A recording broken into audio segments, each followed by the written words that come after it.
तीनों के अलावा यानी कि क्लास 12 के लिए तुलसीदास, सूरदास, महादेवी वर्मा और क्लास 12 के लिए हरिवंश राय बच्चन, तुलसीदास और कुंवर नारायण के अलावा अगर किसी का कवि परिचय अदर आ जाता है, ये तो इम्पोर्टेंट है, ऐसा बोल रही हूँ, मतलब आते ही हैं अधिकतर टाइम। और अगर ये नहीं आते हैं और दूसरे आते हैं तो आप क्या करोगे, इसलिए जो बाकी कवि है उनकी सिर्फ 2-2 रचनाएं याद करो। और उसमें लिखने के लिए क्या आता है, 2 रचनाएं लिखने आती है, भाव पक्ष, कला पक्ष और साहित्य में स्थान। तो बेसिकली सभी कवियों का और लेखकों का जो साहित्य में स्थान होता है वो सेम ही लिख देते हैं।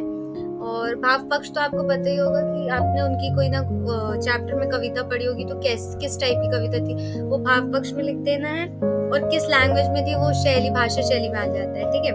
और बाकी 2 रचनाएं याद करोगे तो सफिशिएंट नंबर मिल जाएंगे। लेकिन if you want to take maximum marks तो आपको क्या जो मेन इम्पोर्टेंट है, जो कंफर्म है कि आते ही है, लेकिन अगर नहीं आए तो उसके लिए हमने ऑप्शन रखा हुआ है कि 2-2 रचनाएं याद कर लेना। लेकिन अगर ये आएंगे तो इनके अच्छे से, मतलब जैसे अभी मैंने इसके पहले वाले वीडियो में बताया था वैसे ही लिखना।